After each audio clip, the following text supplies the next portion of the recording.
round of applause for you.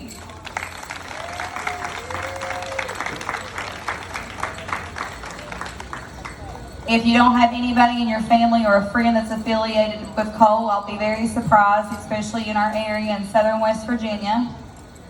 The girls in front of the stage are wearing our last year's version of our coal t-shirts, but we have them available this year for 2020. And we also have the new version, which I see some in the crowd with the flag and the coal miner. And those are available in front of the parking building if you want to grab one. Also,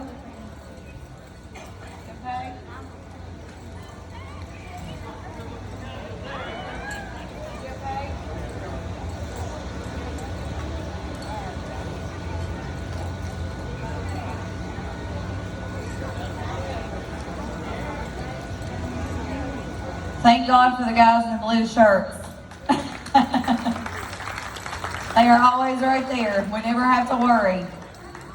So we have the t-shirts, and the girls that you see in the front, they have some special gifts to give our coal miners. So after the ceremony is over, if you are a coal miner, please come up to our girls. They want to honor you tonight with decals for your hard hats and some medals that they're giving away for you guys tonight. So please take advantage of that. They want to do it. They're eager to do it, and they've worked very hard for us. So big round of applause for our girls. Up here on the stage to my right is the City of Logan family, Mayor Serafino Noletti. All of this is all his fault. Councilwoman Donna Willis. Councilman Howard Jimerson. And our Miss West Virginia Freedom Festival, Haley Mullins. I'll let these guys introduce later, but I will bring, most of you all know he did our coal salute last night. Some of you all know he's my husband-to-be, Richie Belcher, and he's with Jidmar. And he is usually underground in one of the local coal mines somewhere, doing something to help our mines get stronger and back on their feet. So I'm going to turn it over to him and let him talk to you a little bit about what we've done for the coal industry to try to help it get stronger in the state of West Virginia. So please welcome to the stage, Richie Belcher.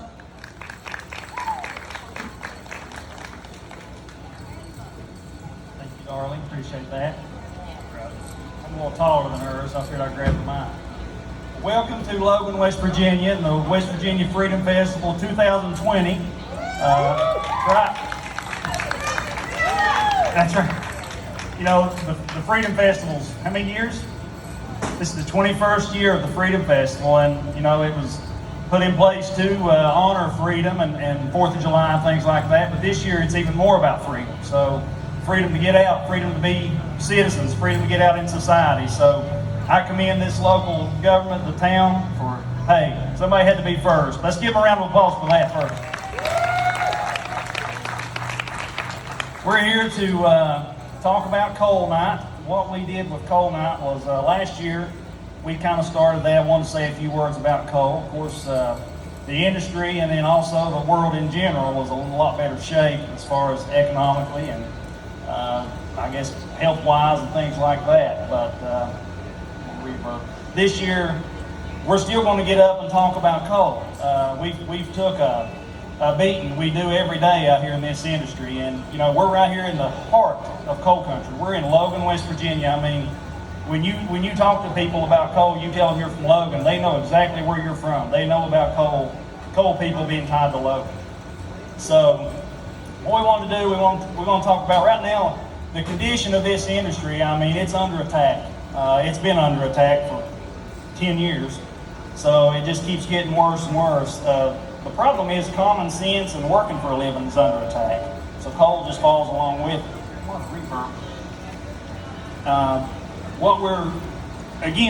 We are wanting to promote what is good about coal. All you hear on any kind of media about anything to do with progress and working is bad. So we're going to talk about what's good about coal. We're sitting on some of the best reserves in the world right here. And that's what we do each day. We've got, we have had some layoffs, and I am so sorry for anybody that's been caught up in those. We are, two different kinds of coal we have here is steam and thermal, and you know the steam coal is under attack worse because of different ways to generate power, and as you've heard me talk a lot about that. Luckily, we're sitting on a lot of met coal here, and that's used to make steel. Problem is what you're seeing right now, the reason we can't move the coal is because the end user has to need coal. Since this pandemic, if you want to call it that, the end result is nobody's needing steel, nobody's needing electricity. We've got factories closed, we've got office buildings closed, things like that. So now you're seeing the trickle down effect of what's happening. And it's coming down to anybody, I mean store owners, anybody that supports the coal, any industry at all. So we're here tonight, we're going to say we are pro-coal, we are coal proud, and we're not going anywhere. We're going to, that's right. We're going to fight for what we believe in, and again, it's about working for a living and making an honest living. Coal people, you hear me say, if you ever hear me talk anywhere or anything I post, I will always say our great industry and its people. We have the best people in the world. Coal miner is, I'm a fifth generation coal miner. There's coal miners behind me. There's coal miners out in the audience that I recognize. I'm sure anybody out here is tied to coal somehow. And we, you know, a coal miner can do anything. And if you, any guys that have worked underground, and I'm not just underground, but surface, but if you've worked around coal mining and see what goes on in a daily, just as a daily routine, will blow your mind with what a coal miner can do, can get done with limited maneuverability and things like that. So I'll always put a coal miner up against anybody. So, so what we're going to do, we kind of started this thing called West Virginia Coal Pride Communities. And, you know, there's a lot of people out here fighting for coal. A lot of organizations you may or may not hear about. We've got the Tug Valley Mine Institute, we've got the Joseph A. Holmes Safety Association, and the mecca of coal fighting organization, West Virginia Coal Association. Our good friends Chris Hamilton, he heads that up for us. We teamed up with Chris, because everybody's seen the Friends of Coal stickers. I've got them on every garment I own, I think. I've got them on all my vehicles. I even got a Friends of Coal on my lawnmower. So hey, we try to push coal in where we can. So we kind of wanted to make an auxiliary push at pro coal. So we said, let's start from the bottom and go up. Let's get in these communities and let's see who will actually stand up for coal.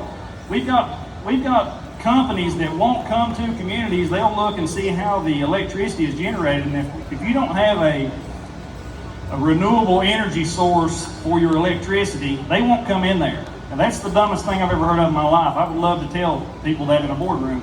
But anytime you have these great little auxiliary coal or electricity generating plants, it's backed up by coal. There's coal turbines turning, so when those little toy dreams fall apart, they have to fall back to coal. So that's, we're not going anywhere, guys. I mean, it's ebb and flow. This industry's always been that way. But to keep this country moving with steel and electricity, it's going to come from coal. There's going to be coal coming from there. And we're going to fight to keep it moving as best we can. So what we did with the Coal Pride communities, we just put out a thing. Amber and I worked with Chris. We put out something on Facebook and said, hey, who wants to do this? And lo and behold, great little Logan, West Virginia was the first one to raise their hand. And I'm very proud of that. That's right.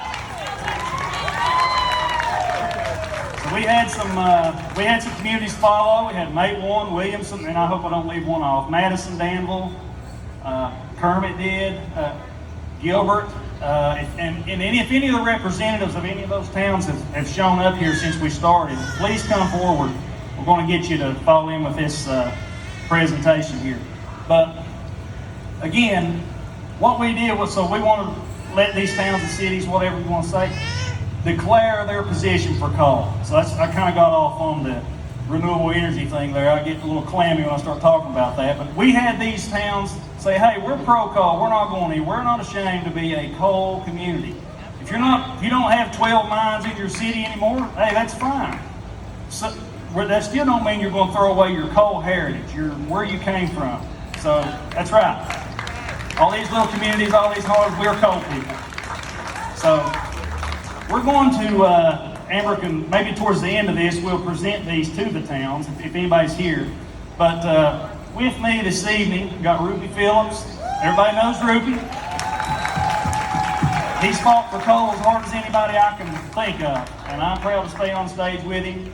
And we're going to let him say a few words here. We have Joel O'Brien from our Coronado Powellton mine. So he's a foreman up there. Another good thing I'll say, Ruby, and I'll hush. We've got some big money being pumped into this county, right here in this county right now, with new operations going in. You know, you've got Contour putting up 2 brand new coal mines in right up here. Arch Coal has invested a lot of money in their portfolio right over here on the edge of Logan County. You've got Ramaco, got 3 brand new coal mines up here above Man. Ramaco Energy is a good friend of ours, a good partner. All these coal companies, Coronado Coal, that's who Joel works for, great community partner. These guys sponsored this thing every year with us. Every year we'd go to them and we'd say, hey, would you help us out? They would gladly give us a donation. So when you see these coal companies, we didn't ask them this year because of the state of the industry and what's been going on. They're our sponsors, they're our friends regardless. We don't want their money just to call them a sponsor. They're our friends anytime. So you work for these companies, you see these guys out here in these stripes, they are friends of our communities. They pump a lot of money in these communities that you don't know of, whether it be in severance taxes or, you know, look on your ball team shirts. A lot of times you're going to see the coal company or the hydraulic companies or the small people that feed into these coal companies. So that's what it all comes down to. We're a family, we're a coal family. So I'll hush, I'll let Ruby say a few words, Joe, whoever wants to, and we'll go from there. Ruby Phillips. Hello, Logan County. Hey guys, you know, I'm not in office right now, but when I first went in office in 2011, your legislator can get blue tags. Is that right, Mr. Delegate from Boone County? But anyway, my mind, I kept thinking, God, what can I do to get a tag to really stick out and make people think? So I come up to Codell. If you see my Tahoe running around, it says Codell. Somebody said to me, you know, you're not going to make many friends in Charleston. I said, you know what? Charleston don't vote for me. So I'm not worried about what Charleston thinks of me. I have stood for coal all my life. My dad was a 32-year coal miner. He passed away back in 13.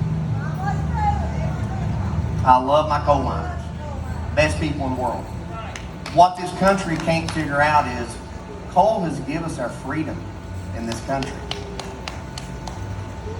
Back, I think it was Ellis Island, there's a poster that's in the museum there. And it's got a soldier and a coal miner. And it says something, I might be off on the quote, but support the boys in the trenches, mine more coal.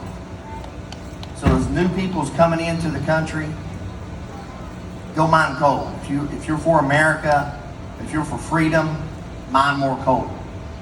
Guys, I'm not going to take up much time, but I will say this.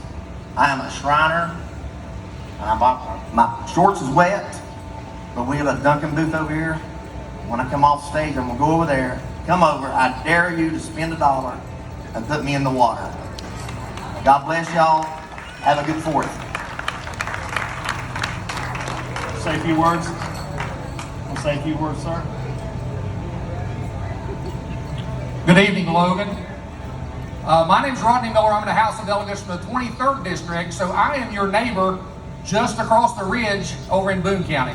So I will bring you greetings from Boone County, your neighbors, and your fellow coal miners. I'm going to back up a little bit what Ruby said and give you a little peek as to what's going on at the Capitol. From my point of view, having grown up in a coal camp, worked in a coal mine for a period of time, was fed and raised in a coal mine, basically. Like you, we understand the importance of what Southern West Virginia brings to not only West Virginia, but into the entire United States. What some people have done is they have forgotten or neglected or just don't care about what's going on in Southern West Virginia. We have to do better, one, to educate them, and we have to do better to take back what's ours. We need people that's going to be in a position that's going to say, we need our fair shake. We need you to respect us because these other places didn't make it without us back in the day. Now it's time for the tables to be turned. So, We need good coal-respecting people in the capital. We need good coal-respecting people in our nation's capital. We need some people with some common sense that actually cares about the working person in West Virginia. That's what we've got to get back to. We've got to take care of each other. Because when it hits the fan, as we are seeing right now, when the crap hits the fan, and excuse my language, there's nobody going to ride in here on a big white-winged horse and save us. It is up to us. Now, I am here because I got an invitation from Amber and the city of Logan and the mayor, and I appreciate that. I will come anytime they call, anytime you call. Ruby will come. Anybody on this stage will come when you call. That's what we do as Southern West Virginia people. So thank you for having me, and if you need me, call. The mayor can get a hold of me, Amber can get a hold of me, any of these folks can get us, but we need to stick together and bring back what we once had. Thank you very much. Thank you, sir. I'll say a few quick words, Joe. Joe O'Brien, Coronado Powelton. He's a real coal miner, guys. He's up here on stage with us. That's right. Give him a round of applause. We're going to have to hurry. We've got always a time crunch when you do this stuff, right? We're going to introduce or present our Coal Pride Awards to our communities. First one up.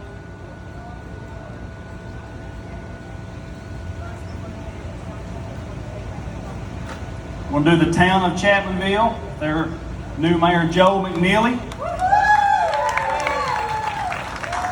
Chapmanville is a coal pride community right here.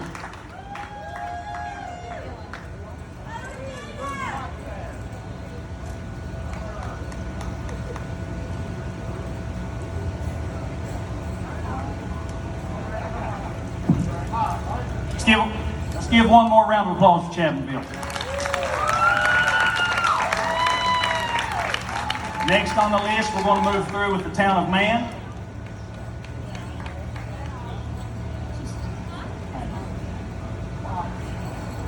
On behalf of the town of Man, we have one of our queens here, Maggie White, also comes from a coal family.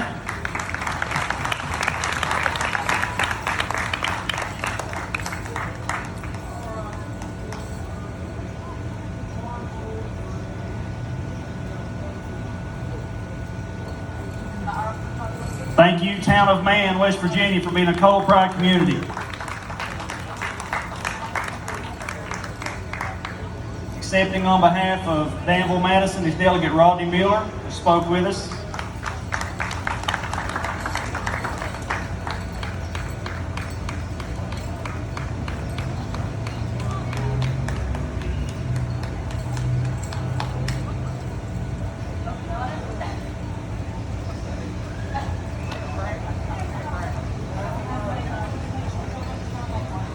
Anybody else that the Coal Pride community showed up late, we'll give you the award here. If not, we'll find you. Don't worry, we'll nail that up in your town. Don't worry about that.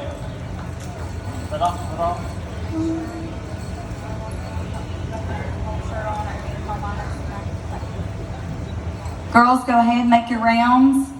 If you're a coal miner, please approach our queens and tell them that you're a coal miner. They're going to give you out some decals for your hard hats and give you some medals. And thank you for everybody in our coal industry and every coal miner out there. We appreciate you with all of our hearts.